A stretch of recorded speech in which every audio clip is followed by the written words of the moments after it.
Grumpy Badger's Christmas, written by Paul Bright and illustrated by Jane Chapman.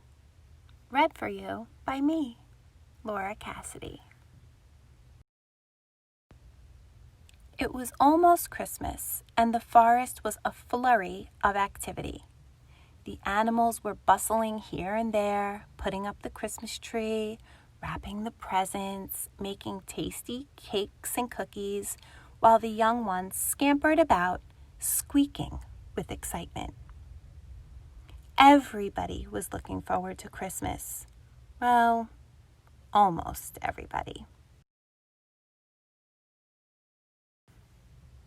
Grumpy Badger looked out his window and scowled. "Merry Christmas!" shouted Squirrel. "Merry Christmas! Bah!" he shouted back. "What a piffle! I am a sensible creature, and I sleep all through the cold winter.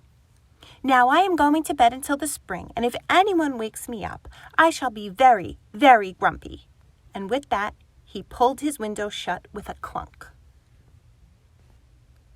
Grumpy Badger knew he would be hungry when he woke, so he checked his pantry. There were pies and pastries, hams and cheeses, crispy crackers, jars of fruit, and sticky sweet jams. "That should do," he said. Then he filled his hot water bottle and climbed into bed. He had just closed his eyes when there was a knock at the door. Knock, knock, knock. It was Mole. "Merry Christmas, Mr. Badger," he said timidly. "I'm sorry to bother you. I've been trying to put lights on my Christmas tree, but it's just too big. Could I please borrow your ladder?" "Christmas tree?" spluttered Grumpy Badger. "Piffle and double piffle! Christmas is for sleeping, and that's what I'm going to do." And he closed the door with a bang. "Bah!" huffed Grumpy Badger, climbing into bed. "Borrow my ladder indeed. All I want is a bit of peace and quiet, so leave me alone." He peeked under his bed where he'd put more food for springtime, candies and cornbread and cherry cupcakes. Then he cuddled deep into his big, warm comforter. He was just starting to snore when there was another knock at the door. Knock, knock, knock. This time it was Squirrel. "Hello, Badger," he said cheerily. "I've brought you a Christmas present." "Christmas present?" snorted Grumpy Badger. "Piffle and triple piffle! I don't like presents, and I don't like Christmas. All I want is a little peace." And he shut the door with a crash. Now Grumpy Badger was really grumpy. To cheer himself up, he thought about the bottles and bottles of homemade lemonade he had in the cellar. Then he lay down and closed his eyes, but he couldn't sleep. His head felt a little chilly. Suddenly there was a loud banging at the door. Bang! Bang! Bang! "Oh, what is it now?" Grumpy Badger sighed. He was about as tired and grumpy as a badger can be.